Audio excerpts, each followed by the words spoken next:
खुरुमजरी येंगिरिबा पुनमकपु impact news की खननेनबगी तांकक मनुंग हुनदा आई Sharatchandra शर्मना तराम नोकचरी ngasi की मनुंग हुनगी अखोगी topic हाइबा तारे खनगदोरि वाफम असे मणिपुरदा ngasi मक्से यामना थाजबा पावगी लिखुन नमदगी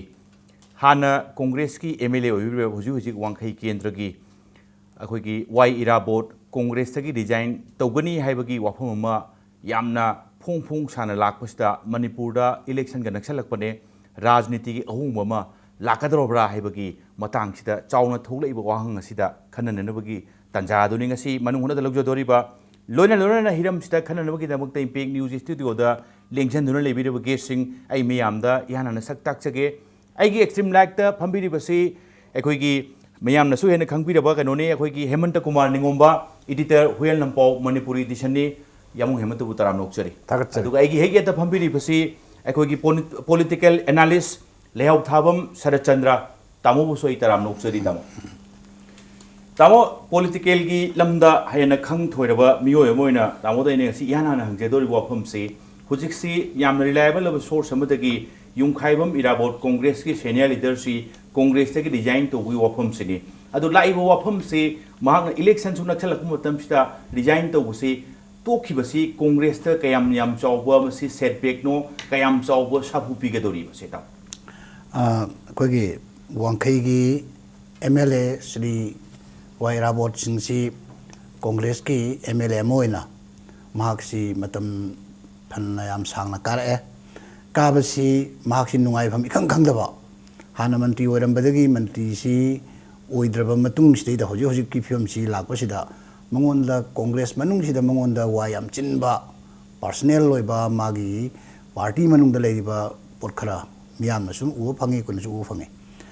होजि लेरिबा लीडरशिप चीफ मिनिस्टर नचिंबा सिगा माकगी माइंडसेट चानदबा हाइतारे पार्टी द मासु थाजदना लेरिमनी अदुबो पार्टी सिदा टीम वर्क अमनिना टीम वर्क सिदा मंगोंदा खरा कोगी तोंगानबा मियेंग अमा येंबगुम तौबसी मसी मियामना दुम खंगे मसी तौदे हाबे यारो लोइन खंगे सिदा श्री इराबोट कुंबा मियोय अमना कांग्रेस तगी कैगुम चखिबा तारगदी मसी कांग्रेस की अफबदी नते न खंजे अदुगा केंद्रगी ओइनदी कांग्रेस की मायोक्ता लेरगसु कांग्रेस अमगुमना अखोगी लेबा मियोय यावदबा नते कैंडिडेट मखोगी दमक्तदी यामना नुंगाइबा हाइतारे क्लियर होइबा लाइन क्लियर आइदो अदुगुम ओय अदुना कांग्रेस तगी तोखी बाजे कांग्रेस अफबा नते तवदबु कांग्रेस की मनुंगदुदैदा कांग्रेस मक ओइद्रगसु कांग्रेस की शेडो कैंडिडेट कुंबगी मवोंगदा लेबा कांगुनदी मसिन नुंगाइबम थोइ सिनी आइन हाजरिसे अदुना इराबोट की पॉलिटिकल कैरियर करी करी पुनमक्से मदुदी होरेन दरकार की मतुंगिना अदुम पंजगे अदुगा होजिक मकीदी हयेंग मांगना करिगुंबा कांग्रेस तगी रिजाइन तौरे हाबसि चेम थोकपु तारकानददी अखोना येंबा याबसे कांग्रेस की लेरिबा सिदैदा अखोगी नागा कनोगी एमपीएफ की को एमएलए मरी डिजाइन तौहेबा एमएलए दगी मदैदा होजिक फावबसी रेजिग्नेशन से एक्सेप्ट तौदेबा स्पीकर ना सिनी अखोना चिंगनरीदे करिगुंबा श्री इराबोटना रेजिग्नेशन से स्पीकर दे पिरु मतमदा हराव हरावना नत्रगा कैमता फ्री होना एक्सेप्टेंस तो पीरगदी फैको पीददना नागागी एमएलए मरी डिजाइन तौर भावदा सिग्नल अखोगी ग्रीन सिग्नल पीददना लेरिसे सुमाइना लेतारादी कम तो वदगे हाबसु खननिंगाय ओइ मरमदी कोई हजु लेरि फिल्मसिदा अंगकपा मवोंग अमा उइयबा मसी तौदरगदी याम फरे अदु हदि माना बीजेपी दा यावरपदा याम क्लियर ओइरनी हाना यादमाइन थमजनी thank you now thank you जम हमिताइन स्वाइद लक्सनिंग बसे मरोइना हुजिकसे हयेंगसी बीजेपी की ऑफिस हयेंग तांग 10 सेप्टेम्बर की तांग 10 से फॉर्मल रिसेप्शन अमसु लेनी कायना याम फोंग ngangnabagi ofom mukhlai haibadi Congress तगी इन केस रिजाइन तौरगा तोगलागदी बीजेपी ते यावबोय वाफम नि सिगी वाफम से लाइव वाफम दे स्वाइदा इराबोट कुंबा सीनियर लीडर मना कांग्रेस से सीनियर लीडर मना कांग्रेस तगी तोगा बीजेपी ते यावगी बसे कांग्रेस सी कमाइना डिफेंड तौदोरी हाइदि मासे हानदगे दुम मादी खरा तोंगान दुम लेजबनी मामा थोखिबदा कैसु अहोंग लेरो हाइदोरब्रा नत्रगना तसेंग मोइदा करम साफु पिगदोरी यम मयाम न पाहाय हाइनबदी दुम हाइननी मी मंगा लेबदा मी अमा सखिबदा मरी खत ngai hodoi ni ado congress ki worker mayam mi yamasu yamdrasu irabotsi akhoi assembly constituency amagi MLA oina kare ibani kare isingdu congress pu nungsiba mayam yarongani adagidi magi matung in mabu pamjaba magi kan wakhlon si yaningba mayam su yarongani adu line de yenga su adum congress ti imang mangi mang kansida akhoi na sum yengdu si irabot sina sarkanda irabot ki mahutsi kamai tongna congress na mention mangam gadagi ha port si ne laite yengsi akhoi na kuire ngasi ngarang gi wanate kanona chief minister ukram ibobi gi magi makhada waira borsi minister oirami matam sangna minister wersu masi cabinet ki pham ga kaya yaudaba di ma mo chana di na sai khoi ga sarna su tamuna su thambi dungai ko manu thambi duni chana daba adi hojik su dungai re khoi congress legislature party ki meeting to bose chongyaw yaudi ma chongyaw yaudi adagi di thorum ma tawre chief minister ga maga yanadabagi matang sin ma yanadabagi hum natabada mana right time da khoi thorum si hau pami adagi di ngasagi chief guest ne na aur natagana preside tawdoi na hariba VIP singduna thiengna lakpirani pungai pum sondar lani mana hawala sakhiba khoi mayam loi ufange sigi leiriba ngasagi mayam nadi khoi threat khogpa manba aduga magi asumbo wakhalon khrdodi mayam u deba simlere adagi di mangonda yamna shocking oiba haitare ko kamai to na maga marisi lapuk na khibno congress gi mana tumngai no ha posi khoi ne da yadi yaga MSCP na ma lerame MSCP si matamdu da khoi na dum haina ki mamang election da B party ne dum hai congress ki B party ne na adum chummi media na hai gi ba aiga sarna siam hai gi bani adum B party oi ki adum congress ta merge to ki hana MSP ki ticket tar lepum ba okram henari hojik assembly constituency sa manaba kaino sida irabo ki sida ma su lep na ba thorang torini ar kamai dek no hakanda ma congress oin ticket ana doine habdi MSP ki MLA mayam su party functionaries sing su loina mak congress ta merge to grabani na anis gi pot amala adudi kaino na why irabot honorable why irabot sina mana congress ki MLA oiraga magana magi phangum thokpa haitare ko magi mangod yim thokpa congress na ma laptop ko nataba ngasagi mi kharana haitare ko chief minister hoi ade council of minister gi mayam sina mabu inthoga thami haiba sidi khoi dum uibo ubasi mayam na di haini mana laksadabani haini adu laktabadu hayeng khoi gi karigumba congress na mi kunthra khang MLA kunthra khang kara meng khalaji kunthra kara kanji da vote long na matam da di ama wapa ya matam da di kong rakani aso khoi gi kanu gi khoi sari da photo kai sari am to khobu kai doge gaina adagi lau ya da wasi sem sam sam chana faru ne ba habadi adu ki matik value le po ne ba adu muina sahi manga si pulap ko ko thamim ne ba kanu se ya khoi gi ira bot se aduga adugi nungai taba kaya leramgani adagi di ngasagi okram henari sina khoi hena khoi ka doba nusiba adagi di hena man haibane hena chapagumba ma assembly constituency asida torok praina idi khali aduna khoi ira pona party hongna bagi asaw maram ma ohelli ohel basi majakana na thon banu hai kanda congress na thon bani na congress li mayam haina bado congress ti atai party na thuwa gedab nati moi party masana thuwa jegeda bani hai bado ai thuwa ko horok pani kai bo horok pani thamjage hamada thank you yamo tamo chana sanda swaida congress se atopa party na thuwa gedab nati masagi manung dagi kaijarak paponi kairak paduni haibagi wafam dun jiklai se maroina ꯑꯩꯈꯣꯏꯒꯤ ꯏꯔꯥꯕꯣꯠ ꯑꯩꯈꯣꯏꯒꯤ honourable MLA ꯋꯥꯡꯈꯩ ꯀꯦꯟꯗ꯭ꯔꯒꯤ ꯑꯩꯈꯣꯏꯒꯤ senior Congress leader ꯑꯃꯁꯨ ꯑꯣꯏꯔꯤꯕ ꯃꯥꯒꯤ ꯃꯇꯥꯡꯁꯦ ꯈꯟꯅꯔꯛꯄ ꯀꯥꯟꯗ ꯃꯥꯁꯦ ꯍꯧꯖꯤꯛ ꯑꯩꯈꯣꯏꯒꯤ ꯌꯥꯃꯨꯡ ꯍꯦꯃꯟꯇꯅꯁꯨ ꯊꯝꯕꯤꯔꯤ ꯃꯗꯨꯗꯤ ꯍꯥꯟꯅꯗꯒꯤ ꯍꯧꯅ ꯃꯥꯁꯦ ꯇꯣꯉꯥꯟꯅ ꯇꯥꯍꯟꯕ ꯑꯗꯨꯒ ꯃꯌꯥꯝꯒ ꯃꯣꯠ ꯏꯆꯥꯟ ꯆꯥꯟꯅꯗꯕꯒꯤ ꯄꯣꯠ ꯑꯃꯈꯛ ꯊꯝꯕꯤꯕꯗꯨꯅꯤ ꯑꯗꯨꯕꯨ ꯍꯧꯖꯤꯛ ꯐꯥꯎꯕꯗ ꯃꯍꯥꯛꯁꯦ ꯇꯁꯦꯡꯕ ꯂꯤꯗꯔ ꯑꯃ ꯑꯣꯏꯅ ꯃꯥꯒꯤ ꯆꯞ ꯆꯥꯅ ꯐꯤꯔꯦꯞ ꯑꯃꯗꯤ ꯑꯗꯨꯃꯥꯏꯅ ꯂꯩꯖꯕ ꯃꯤꯁꯛ ꯑꯃꯅꯤ ꯍꯥꯏꯕꯁꯤꯁꯨ ꯑꯩꯈꯣꯏꯅ ꯃꯗꯨ ꯀꯥꯎꯊꯣꯛꯄ ꯌꯥꯔꯣꯏ ꯍꯥꯏꯕꯅꯤ ꯁ꯭ꯋꯥꯏꯒꯤ ꯄꯣꯠꯁꯦ ꯀꯣꯡꯒ꯭ꯔꯦꯁꯇ ꯂꯩꯕ ꯅꯨꯡꯉꯥꯏꯇꯕ ꯇꯣꯉꯥꯟ ꯇꯥꯍꯜꯂꯕꯅꯤꯅ ꯑꯩꯅ ꯁꯨꯝ ꯈꯟꯕꯗ ꯁꯨꯝ ꯂꯩꯕꯗꯨꯗꯤ ꯁꯨꯝ ꯅꯨꯡꯉꯥꯏꯒꯗꯧꯗꯤ ꯃꯥꯟꯗꯦ ꯑꯗꯨꯅ ꯃꯔꯝ ꯑꯣꯏꯔꯀꯥꯟꯗ ꯀꯣꯡꯒ꯭ꯔꯦꯁꯇꯒꯤ ꯔꯤꯖꯥꯏꯟ ꯇꯧꯔꯛꯄ ꯑꯗꯨꯒ ꯇꯁꯦꯡꯅ ꯀꯣꯡꯒ꯭ꯔꯦꯁ ꯃꯁꯥꯅ ꯁꯤꯟꯖꯕꯒꯤ ꯄꯣꯠꯇꯨ ꯑꯣꯏꯔꯛꯑꯦ ꯍꯥꯏꯗꯣꯔꯤꯕ꯭ꯔꯥ ꯅꯠꯇ꯭ꯔꯒꯅ BJP ꯁꯤꯅ ꯌꯥꯝ ꯀꯟꯅ ꯁꯦꯟꯇꯔꯗ ꯁꯔꯀꯥꯔ ꯄꯥꯏꯔꯛꯄ ꯑꯗꯨꯒ ꯂꯥꯛꯀꯗꯧꯔꯤꯕ ꯏꯂꯦꯛꯁꯟꯁꯤꯗꯁꯨ ꯋꯦꯕ ꯑꯃ ꯂꯩꯒꯅꯤ ꯍꯥꯏꯕꯗꯨꯒꯤ ꯈꯨꯗꯣꯡꯆꯥꯕ ꯂꯧꯕꯒꯤ ꯇꯥꯟꯖꯥꯗꯨꯔꯥ ꯑꯅꯤꯁꯤ ꯀꯔꯝꯕꯅ ꯃꯁꯤ ꯑꯩ ꯏꯔꯥꯕꯣꯠꯀꯤ ꯄꯥꯔꯁꯣꯅꯦꯜ ꯃꯥꯒꯤ mentality adu mai wakalon chi aina khara personally ujabasu lum le ma yamna opportunist oiba hekta party dugi si chason paire hekta yaugani adu tongni habagi adom da aidi thajade man hoji live film se hojik ti congress versus BJP gi केंद्र पुनमक्ता अदुगा India की ओइबा कनोसिदसु असिगुम्बा कनोमा लेरी train अमा अदुना होजिक लेरीबा party सिंगसिगी position Sissu असुकी मतिक मणिपुरदा यामना फरमबा वांग थाक्ता लेरंबा party सिंगसी होजिक माराई चाइथदना Tawi मसि करिगिनो हाइबसिमदि कोइ थिजिनबा ताइ अदुना होजिक लाइबसे वांखै केंद्रदा BJP गुम्बा party अमा अपांगन कन्मम थोई मरमदी हाना अखोगी बोरो बाबूसी कनोदा अखोगी MPP दा अखोगी कारमनिको अदगी मासी स्पीकर भाव ओइरमी अदगी बीजेपी की प्रेसिडेंट ओइदन लेरमी बोरो बाबूसु अराइबा मी नते हावम बोरो बाबूसे अदुना बीजेपी की करिगुम्बा कनो खरा पोजीशन खरा मागी स्टेप तोबा याबा स्टेपिंग स्टोन ओइबा याबा एरिया अमने हाबा वांखै केंद्र से अदुना अतई केंद्र अतई पार्टी दगी बीजेपी सिना खरा कांग्रेस थेंगनबदा लंबा चागनी हाइबसिमा मियामगी वाखंद दुम लै अदुना आइने खंजरिबदी ngसागी कांग्रेस ता लेरिबा इराबोत लेरि फिल्म से ngसाई हेमंतन ताकwi गिदुनी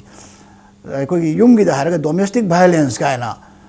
युमगी नुपी अमदा मौ अमदा मनेमबोकना नत्रगा मकुबोकना नत्रगा करिगुम्बा मौ सुमायना करक यंगिलगा फजना युमदु पानगेना खनबा भावदा पानना ngamjadaba tolerance to khang bang maktabumba karigumba khar irabota congress ki leiriba organization sida thokpra haiba sidi ai yam chaung ai maje thajaba leje maram aduna mana party ma hoji honge na khalakpa matamda ai di mase thengmu thengmale hana na toba yabra na khanje maram di hana toramagadi hena magi position se ai ko gi phabam phagane na hojikti opportunist mayam ma su congress tagi amada changba khotpa election maya gi songthok songsin pangtong tongnaba stage ama लाखपगी मतमजु ओय अदुगी मतांगदु चाबदा इराबोसु ऑपर्चुनिस्ट ओइना उरकपदी याय कनागुमन आई मोतदी मदु नत्ते सिनि साइ सरना हंबिगिदा आइना खुमजनिंगबदी होय अदुना मागी political career से खैतंग संपन्ना मतांग चाना आई हाइजगे अहान बदा इराबोसी socialist party की अचौब याम कनबा एक्टिविज्म ओइना जेल द चंगने स्टेटहुड की मूवमेंट करिदा हजि कांग्रेस ता लेरिजिंग मनुदा स्टेटहुड मूवमेंट की मरमदा मूवमेंट यावरकपसे मसी हजि एमएलए ओरिजिंग मनुदा अमा अनीगुम्बदी खरा यावरक इराबोती हेन मदे हेन यावर अदुना लेरिबे एमएलए सिन मनुदा मानतना अतैदी यावदी हना याय खरा यावबा मंगी बाबूगुम्बा कैगुम्बा खरदी नाहारोन ओइना तुंगिला यावरकपनी अदुगा इराबोती लीडरशिप त यावरक अमनी अदुगा इराबोन कया मुक यामना स्टेटहुड मूवमेंट त थवा यावरकबगे अदुगा जेल द चंगप खोलप तौरीसे हजि ओजारी सांग हिंगीदना रिसांगना सोशलिस्ट की लाखो मतम द तौरकदा मादि हजि विटनेस ओइना हजि अहिंगबा ओइना लेरिमनेबा मान लोइन खंग पोनेबा अदुना माय कैरियर से असुमा होरकपनी अदगिदी सोशलिस्ट पार्टी दा कोई मोड खर खेनरकपदगिदी लीडर खरगा लोइनना मणिपुर नेशनल कनो ऑर्गेनाइजेशन एना एमएनओ एना अम सेमना तौरकांद कोन नमसे एमपीपी दा मर्ज तौरेबा एमपीपी ना मुक जनता पार्टी दा अखोगी एमपीपी से कायरक्तना जनता पार्टी दा एमपीपी की पोजीशन अम पुलप यावने तौदे एमपीपी दी पार्टी दे हिंगौरे अदुबो मी मयाम यावमतमदा इराबोसो जनता पार्टी दा यावरगा जनता पार्टी दा एमएलए ओइना ओइरकपनी अदैदी मदि मतुंगददी अमु कमाय तौगेदा जनता पार्टी की मतुंगददी कांग्रेस ता महाकसे जनता पार्टी फिल्म जनता पार्टी जो कायरकपै फिल्म लेबेदगी मा कांग्रेस ता चंगरे अदुना मदु चंगबदैना होजि फाव मासे कांग्रेस ओइ लाकपनी अदुना मागी पॉलिटिकल कैरियर सिदा लाइसे लोइनम अमगा अमगा होंदो ओंगिन तौबा गातनी चीफ मिनिस्टर इबोबी मक्सु कांग्रेस हान ओइरकप नते हाजदिबा अदुना गाय खांगमदगी कैदगी अदुना होजि पॉलिटिक्स ता माना चपचाना कांग्रेस थाजरुबसे माय थाजबदु मंगोदि मांगरे अदुना होजिकती माना करिगुम्बा इफ नेसेसरी बीजेपी दा हयेंसी करिगुम्बा मंगोद रिसेप्शन मा पीगनी गायना निमुनिमुं ताई पीबा तारगदी याम फयें खाली मागी कैरियर की उनदी अफबो होइनी अदु इलेक्शन थेंगबदा मदुने हेना कोंगबा लायना इदा थाजबुंगा थैंक यू तामु लाइव वफम से पॉलिटिकल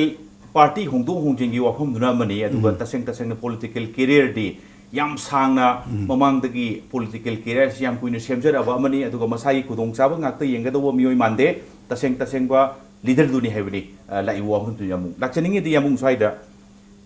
इन केस इराबोटना तुओगा डिजाइन तौरगा कांग्रेस थादोमगा बीजेपी द चंगपसी बीजेपी की अचौबा लन एसेट अमनी हाइना लौबा यादोरब्रा लोइना लोइना इराबोटना सुमाइना चंगपसिना मरम ओइरगा अतोपा कांग्रेस ता अखोई के हाइतारे लेइबदा नुंगाइतबा अदुगा लेइरुबदा हेना कानररोय होंगाइबा मतम सिगी होंगाइबा पॉलिटिकल ट्रेंड सिगे सुम येंगादा ꯃꯁꯤꯅ ꯃꯔꯝ ꯑꯣꯏꯔꯀꯥꯟꯗ ꯃꯈꯣꯏꯗꯁꯨ ꯌꯥꯎꯅꯤꯡꯉꯛꯄꯒꯤ ꯆꯣꯡꯊꯣꯛꯅꯤꯡꯕꯒꯤ ꯋꯥꯐꯝ ꯂꯥꯛꯀꯗ꯭ꯔꯥ ꯍꯥꯏꯕꯁꯤꯅꯤ ꯌꯥꯝ ꯉꯩ ꯂꯥꯛꯆꯅꯤꯡꯉꯤꯁꯤ ꯉꯥꯃꯨ ꯑꯁꯤꯕ ꯑꯣꯏꯔꯁꯨ ꯑꯆꯪꯕ ꯑꯣꯏꯔꯁꯨ ꯑꯩꯈꯣꯏꯒꯤ ꯃꯗꯨꯅ ꯈꯣꯏꯆꯥꯛ ꯊꯥꯔꯒ ꯁꯔꯦꯡ ꯐꯥꯕ ꯌꯥꯏ ꯍꯥꯏꯕꯁꯤꯃꯗꯤ ꯑꯩꯈꯣꯏ ꯑꯗꯨꯝ ꯈꯪꯉꯦ ꯃꯁꯤꯅ ꯏꯔꯥꯕꯣꯠꯀꯤ ꯑꯦꯁꯦꯝꯕ꯭ꯂꯤ ꯀꯟꯁꯇꯤꯇ꯭ꯋꯦꯟꯁꯤꯁꯤꯗ BJPꯒꯤ ꯃꯤꯔꯦꯞ ꯑꯣꯏꯕꯤꯅꯕ ꯃꯤ ꯌꯥꯝ ꯂꯩ ꯉꯁꯥꯏꯁꯨ ꯊꯝꯕꯤꯔꯗꯨꯅꯤ ꯑꯩꯈꯣꯏꯒꯤ ꯍꯋꯝ ꯑꯩꯈꯣꯏꯒꯤ ꯕꯣꯔꯣ ꯕꯥꯕꯨ ꯃꯁꯥꯃꯛꯁꯨ ꯃꯤꯔꯦꯞ ꯑꯣꯏꯕꯅꯦꯅ ꯌꯥꯝ ꯀꯟꯅ ꯂꯥꯡꯖꯕ ꯑꯣꯏꯕ ꯑꯣꯏꯗꯕ ꯍꯥꯏꯕꯗꯨꯅ ꯃꯈꯜ ꯑꯃꯅꯤ ꯑꯗꯒꯤꯗꯤ ꯄ꯭ꯔꯐꯨꯜ ꯑꯣꯏꯅ ꯍꯥꯟꯅ NCPꯗ ꯂꯩꯔꯝꯕ ꯑꯃꯁꯨ ꯑꯩꯈꯣꯏ ꯑꯣꯏꯅꯤꯡꯕ ꯂꯩ ꯑꯗꯒꯤꯗꯤ ꯑꯗꯨ ꯃꯔꯛꯁꯤꯗ ꯏꯔꯥꯕꯣꯠ ꯌꯥꯎꯔꯛꯀꯗꯣꯏꯅꯤ ꯑꯗꯨꯅ ꯇꯤꯀꯦꯠꯀꯤ ꯋꯥꯐꯝꯁꯤꯅ ꯀꯣꯟꯅ ꯂꯥꯛꯀꯅꯤ ꯀꯣꯟꯅ ꯃꯁꯤꯅ ꯀꯣꯟꯅ ꯂꯥꯛꯀꯅꯤ ꯑꯗꯣ ꯂꯥꯛꯄꯁꯤ ꯃꯥꯅ ꯑꯩꯈꯣꯏꯒꯤ ꯉꯁꯥꯏꯒꯤ ꯀꯣꯡꯒ꯭ꯔꯦꯁ ꯊꯥꯗꯣꯛꯑꯝꯕꯁꯤ ꯀꯣꯡꯒ꯭ꯔꯦꯁꯇ ꯌꯥꯝꯅ ꯁꯥꯊꯤꯅ ꯑꯩꯈꯣꯏꯒꯤ ꯅꯨꯡꯉꯥꯏꯇꯕ ꯄꯣꯠ ꯑꯃꯗꯤ ꯀꯣꯡꯒ꯭ꯔꯦꯁꯄꯨ ꯅꯨꯡꯁꯤꯖꯕ ꯃꯤ ꯈꯔꯅꯗꯤ ꯌꯥꯝ ꯅꯨꯡꯉꯥꯏꯇꯕ ꯑꯃꯁꯨ ꯐꯥꯎꯅꯤ ꯑꯗꯨꯒ ꯅꯤꯡꯍꯟꯅꯕ ꯑꯃꯁꯨ ꯐꯥꯎꯅꯤ ꯑꯗꯨꯒ ꯑꯇꯩ ꯉꯁꯥꯏꯒꯤ ꯆꯦꯟꯅꯤꯡꯕ ꯃꯌꯥꯝ ꯑꯃꯁꯨ ꯑꯗꯨꯝ ꯂꯩꯔꯝꯒꯅꯤ ꯃꯁꯤ ꯍꯧꯅꯕꯤꯅꯤꯀꯣ ꯃꯁꯦ ꯑꯁꯤ ꯉꯁꯥꯏꯒꯤ ꯆꯤꯐ ꯃꯤꯅꯤꯁꯇꯔ ꯑꯣꯈ꯭ꯔꯨꯜ ꯏꯕꯣꯕꯤꯒꯤ ꯂꯩꯉꯥꯛꯇ ꯑꯣꯔ ꯅꯠꯇ꯭ꯔꯒ ꯒꯩꯈꯥꯡꯉꯝꯗ ꯅꯠꯇ꯭ꯔꯒ ꯇꯦꯟ ꯍꯧꯈꯤꯕꯗ ꯄꯦꯟꯗꯕ ꯋꯥꯐꯝ ꯅꯠꯇꯦ ꯏꯂꯦꯛꯁꯟ ꯃꯌꯥ ꯌꯧꯔꯀꯥꯟꯁꯤꯗ ꯑꯩ ꯀꯔꯝꯕ ꯄꯥꯔꯇꯤꯗ ꯂꯦꯞꯄ ꯀꯥꯟꯗ ꯑꯩꯁꯤ ꯃꯥꯏ ꯄꯥꯛꯀꯗꯒꯦ ꯀꯔꯝꯕꯅ ꯍꯦꯟꯅ ꯁꯥꯐꯒꯗꯒꯦ ꯁꯤ ꯃꯤꯔꯦꯞ ꯑꯣꯏꯒꯗꯧꯔꯤꯕ ꯃꯌꯥꯝ ꯄꯨꯝꯅꯃꯛꯀꯤ ꯂꯣꯏ ꯋꯥꯈꯜꯅꯦꯕ ꯑꯗꯨꯅ ꯑꯦꯁꯦꯝꯕ꯭ꯂꯤ ꯀꯟꯁꯇꯤꯇ꯭ꯋꯦꯟꯁꯤ ꯑꯃꯗ BJPꯒꯤ ꯇꯤꯀꯦꯠ ꯇꯥꯟꯅꯕ 5 ꯇꯥꯟꯅꯕ ꯌꯥꯎꯏ 3 ꯇꯥꯟꯅꯕ ꯌꯥꯎꯏ ꯌꯥꯝ ꯀꯟꯅ ꯇꯥꯟꯅꯕ ꯌꯥꯎꯔꯤ BJPꯒꯤꯗꯁꯨ ꯍꯌꯦꯡ ꯇꯤꯀꯦꯠ ꯐꯪꯗꯣꯏꯗꯤ ꯑꯃꯈꯛꯇꯅꯤ ꯑꯗꯣ ꯑꯗꯨꯝ ꯍꯌꯦꯡ ꯇꯤꯀꯦꯠ ꯑꯃ ꯄꯤꯕ ꯑꯃꯗꯨꯅ BJPꯗ ꯂꯩꯍꯧꯅꯤ ꯑꯇꯩꯗꯨꯅ ꯃꯤꯔꯦꯞ ꯑꯣꯏꯅꯤꯡꯕꯅꯤꯅ ꯑꯇꯣꯞꯄ ꯄꯥꯔꯇꯤꯗ ꯆꯦꯟꯈꯤꯕꯁꯨ ꯌꯥꯏ ꯑꯃꯗ ꯃꯃꯤꯡ ꯇꯥꯗꯕ ꯄꯥꯔꯇꯤ ꯑꯃ ꯊꯣꯔꯛꯄꯁꯨ ꯌꯥꯏ ꯑꯣꯔ ꯅꯠꯇ꯭ꯔꯒꯅ ꯉꯁꯥꯏꯒꯤ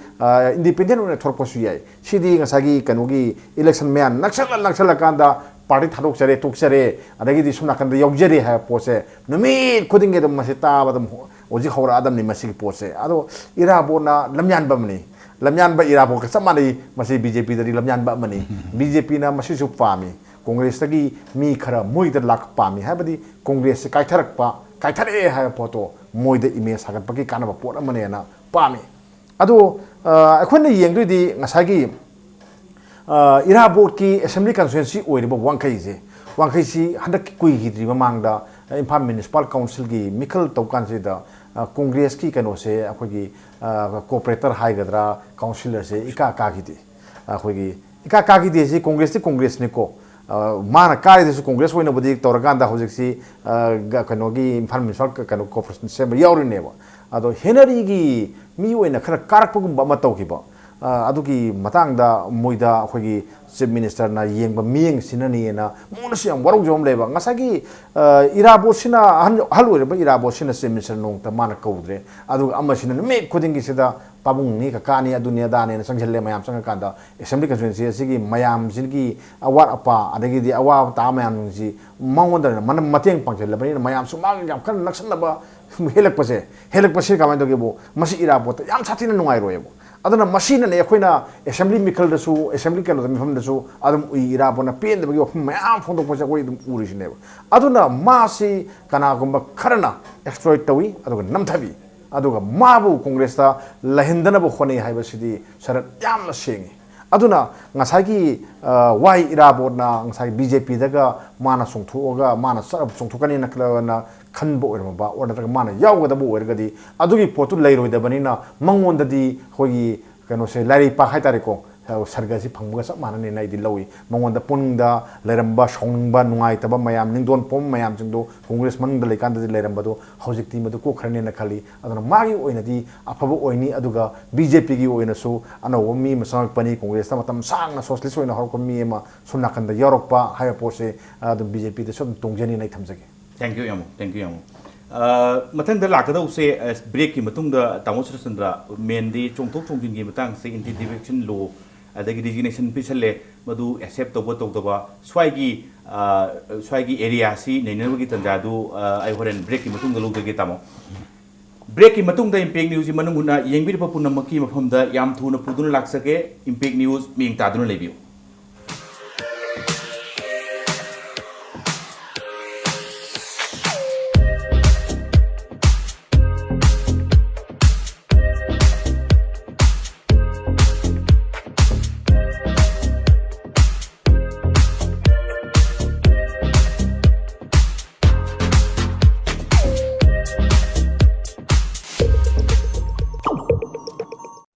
The much-awaited film of the year, Aikoigi Pabong,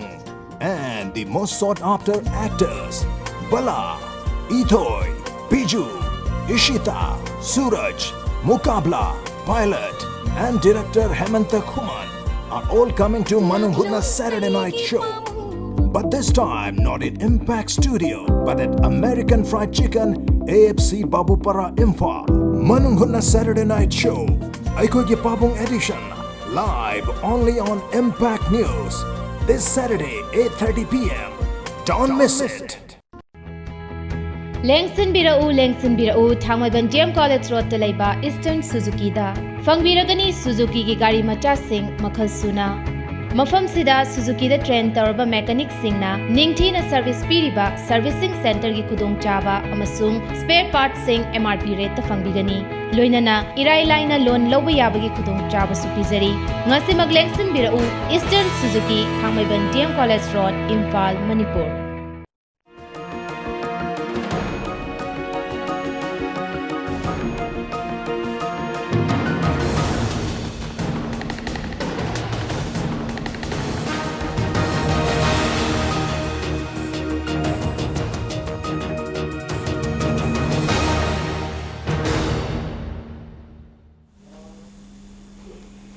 break की मतुंगदा येंबिरबो पुनमकपु अमुक हन तराम नोकचरी तामोदा मसिगी मतंगदा लाक्सनिंगबसे मरुइना साइकी रिजाइन तौबा रिजाइन तौरकांदा करमबो पार्टी दा बीजेपी ने हुजिक थौरांगी मोइदा चंगकनी हयेंगसी फॉर्मलिसिसन लेनी हाइबगी पोट अमा मांगदा लेखरे तामो तोलपा स्वाइदा एंटी डिफेक्शन लॉ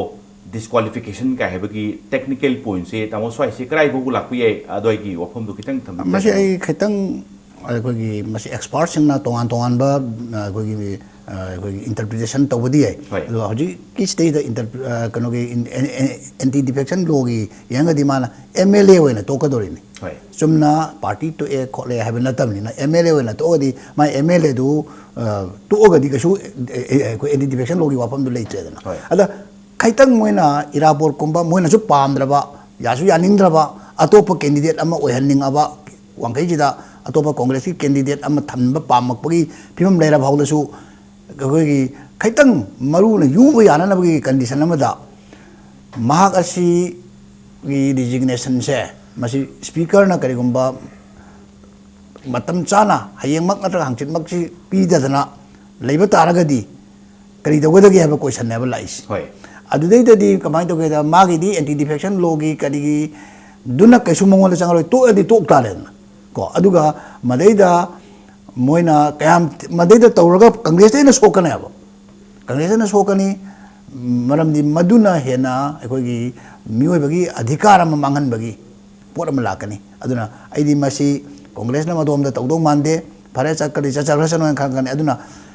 आइदी इराबोट न तौरिबे सुमाइना करिगुम मोइना तोके न खलगदी होजिक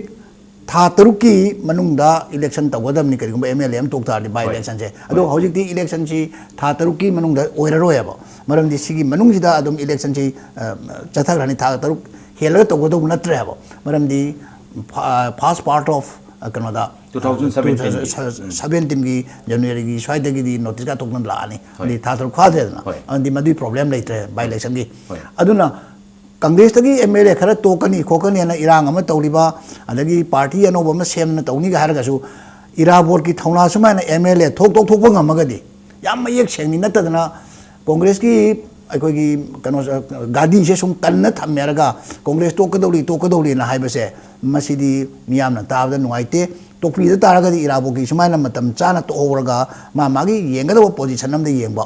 मसी फयेन खली अदुना मसे एंटी डिफेक्शन लोग मरी लेनरोय नै अदुम थमजनिंगे आई मोतदे ओके थैंक यू तामो यामुंग स्वाइदा सेम अदुम मानबो क्वेश्चन ने अदुबो लाइसे ngasai ki tawon su takku takbi ngasai ki domestic violence kai do isam samna yumda mate unau lemina da su yam ot nei dana leihum sabum khangda bai do adu ki ot nei dana leihum sabum khangda baduna yumda khana baduna amani taseng na ai chetlage kai ne yum thadu ki na khaida gadi adoi ki poto khara mu wakhan do khara honga kanda ngasai ki maru no yuba kai do taseng na modai poto thok to ribjala na traga hara orau yare kai na haido yam kari mot thambini ai madugi maru no yuba se ai motadi ai thoena khali yengsi khogi congress ki lagak pasing sina MLA singsi mayam chen gi baya si khoi dum han di pa lai Congress की MLA फनयामी मसगी BJP दा चेंखिदोरे जे मयाम अदुम ngang लाई minister सु यावी MLA सु यावी चाक अखोई चेंखिबे यायन पानबसिंजे अदु सोम नाकंदा आइना सुम मसिकिसी सुम्मी हाइबदि नतेको आई वखन्ना सागचबनिको थबक मयाम अमा कौशलक्तना सेदा आयगनुगी पुलिस की कौरीबा अदा डिपार्टमेंट खुदिंगी हेक अहांग फमगै लोइना लौगदबनि न लाइसे ngasai khochak thari ne MLA सिंगसे चटखिदनबगी अखोई मिनिस्टर सिंग चेंखिदनबगी खोचाक थारगा थमराइसे आई वखलदा फावे पोसे आई मसी आई हाइंग साइ हाइ आई थमजैदुनिको सुम सुमदब खंदे आइगोंदा फावजै वाने मरमदी कै हाकंदा सांग सही मयाम अमा खोई सेल थोंगी फिल्म फत्तीना खोई एम्प्लॉय सिंग अमता हापतन लाकपने अमता हापोन्तेबो लाई सिंगसे एक्सेप्ट साइ होमगी खरगा एजुकेशन खरगा सि हापनतना अमता हापोन्तेबो एग्रीकल्चर की मी हापोन्ते फॉरेस्ट की मी हापसे हापोन्ते अमता रेवेन्यू की मी हापना लाइबनी अमता लेत्रबने हाय यारिबने मी जिंजे डिपार्टमेंट जी मकू दंगा थम मयाम योरबनेबो अदो हौजक्ति वोट मया सिदा लोरे हौजक्ति बा खोई एम्प्लॉयमेंट एक्सचेंज सिदा आइना पाउ ताबु खोई ति कनो सि मिंग चनबगी कार्ड थाबसी खोई मी सि यामना लेतबनिना स्टाफ सि यामदबनिना नुमित तांग 10 हुमंगदा कनो सि थाबंगा मोयना हारु कांदा खुदक्ता मी ता थारै हाइजिनी खुदक्ता अतोप डिपार्टमेंट की डिपोटेशन तौरकान तौगदबनि हाय पोट अमल लाइब लाइब पोसिना ताकपदी मखल अनिदनिको आइना उजरिसे मसी लालमबदी ओइसनुको ngasagi चिंगिदोरे ना हारिबे एमएलए मैम सिंदुगी तो नोई सि उरबर से हाय पोट अम मोइदा उलनि पामराइना अरे अतोप अमना अमु कमाइ तो मिखल मयागी माइ माइ मी फाननबगी ngasagi अखोगी सेन लौगेरा अमा तोगेरा मी फाननबगी थौसिल अमसम मनुंगदा तौ पोतो अखोइना सम अखोगी मिसना सम उसन बाइदुनिको मसे अरानबदी ओइसनो नै थमजरिसिनि अदुना ngasagi adugi sakthong mayam do irabotadi leiti kanamta leiti irabotadi haijo habibu leitre moina nang ni fadong na thabak ama kauri he irabot nang kana nang workers kamai mai tauri kholi nong ta hangdi adagi kano ahanni semester dagi tarabot nang kari lei kari awat palei nang pen da kari lei am kari haning balei si nong mata madu khung sa ma kauraga madu gi lution na khung sa porsima amata legidramne ngasagi mamang da leramba khoi jupudi legidreko ojano pamsa do ngasai emily singsina ningai haipet taw ubada maim da sasalimina maim da sala sakchari nebo emily maim sali nebo adugi thakati yam khena khay object lei postadi khoi simisage hoi gi thaksina yam wang bodong tawre adu mugi thakta handaraga politics tarukrebo aduna ngasagi yamna salaning irujabaga khoi irujaning ba thunga tekba mane do aduni aduna masidi irabota so dum yam phani aduga congress su nungai ni haiba kangu su yori banina adum masidadi adum khudakta pi da su dum pirakane na khali adagi chief minister kanosina mana resign tawgi se ayaba pi da thidna mana sakthi matamda madu speaker na kanogi mai mathakta kano tawni na harga ekhogi disqualification case lohukani na haibase lohukani haibadi yai adum election na handana magi tawgada procedure mayam lei mayam do adu nangdana dum logimna dum haraneba aduna kaimta kana roye na ai thamjage aduna maram oiraga anti defection law gi damak tadi kaimta keningai leitre na khai sengna ma adum resign tawda su yare na dum yai ai thamjage aduga ngasagi npf ki matang ama ngasagi haiga na resignation ki speaker ne accept tawdoi matang do ngasagi npf ki mla si marini karise adu moi si moina tokiba se thagiba si ai rauna ba ai sahi ma phare na khali kari ga maile na to khimno ha kan da susanpur da mi mapan sibi matung da mayam gi yo ma lak pa gi pham thado ha ba gi moi pham tharuk chare na ha thado khibane madu gi matung tarak pa da moi assembly session ji amta yaudi mla amana assembly session ji am phogwa go bokti kai no ha bi ai aduga ani rak na hom lag yaroga di automatically moi disqualify ki case to khopa dum yara por amane aduga sina law gi oiba anti defection gi oiba por amani 10 schedule gi wane aduga akoina hari kan akoigi aina hajarina ngasagi senapati tagi kariba sadil tagi kariba tamelong dai kariba kul asadi kariba mayam sindu miyam gi mihut ne thagale ne bo adu miyam gi mihut oibagi kudong sabadu muida sul lahindaba hadi muida ding muida di phangmangam jadrena ngamdaba adagi di amad speaker na thawina matlibra ngasagi game play sana basida gamena matlibra natraka manung da kari lene ge sinida hadi to ke hargadi mangoda notice sama pirani nang ta lao sida nang na thanangi ba se si nang to ke hai si taseng nasana yana nang to ngaba le rabra ana hangbu waktani hangkanda masana yarkanda ai tukcherage na haraga den tukpu yarabani ado mogi da magta kaino allowance mayama thambu kaino tolok mayama tha som sangbaji thamam tokna tolok pa pido no sinda koina madudi government sina ai soibani or na masagi speaker gi magi ruling gi silence to nasde ko haije ko akoi karai da no ma asoi ba ma di leirabra habi wani da porsa ama asong soibam leibo ai masida di akoi ai nungaite aduna sigi porse resign tawre harga di resign tawin maram do hangbiro aduga yathok biro sini karam matam dagi yadori ge np ki su hoji matam le select chiti hoji box moi mla oiri na som moi kana ba lobo log na hangde mag sathung mari thami dina magi tolo omni thami magi poram di kaidar thami poram thami ba adu por khung sa do mangle adagi di moi gi assembly constituency gi moi wakat mata lehinda bse kari gi no ha pot ma thore ba masi matam sanga kanda ai di hena fajar we na ai democracy da akoi phagi to ba akoi langna ba to bra na ai di sum khale Thank you yang mungkin lo selak pada ini tamu dah ini anjing gua laksaning gua pun semaru ini musik se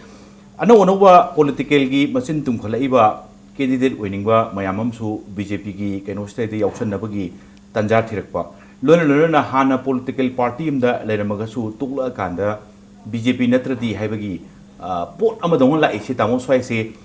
chongbom leita badana haidi option atopa leita bana ra political party haidi regional party su thoyokna yamna yang nauna phabadudi oina udre hujikti manipur da masi option leita bana na khando ribara traga tamu kaimain thambini masi samna hajar da manipur da leiba political party si regional party local party adagi national party sidai da mu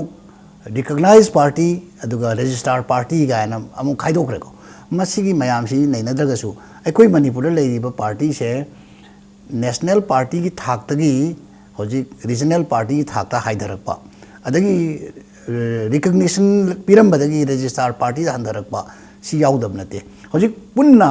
party कुनमंगा गुंबा सुई हाइजरिबा हेक कोंबी कोंनाउ जगत हेक लेरिबा भारत के हेक लेरिबा party पुन्नमकसे Manipur करिगिनो खंदे लोइना सुरा याउलिसे अदुगा इसागी ओइबा मणिपुर की ओइबा इरमदम की ओइबा कोई लोकल पार्टी है जब तारे कोई अतोप स्टेट लेते मासी की लोकल पार्टी सिंह मम्मी से लोइना सनगी बसे करीगिनो है बसे एमपीपी से कमाई तो न तौगेदा कांग्रेस तकी ब्लॉक अमल आगा कांग्रेस में गातनी एमपीपी सेम की बसे मदा खरदनी तोंगान बयावरि बदो हारि बसी इन द ईयर 1968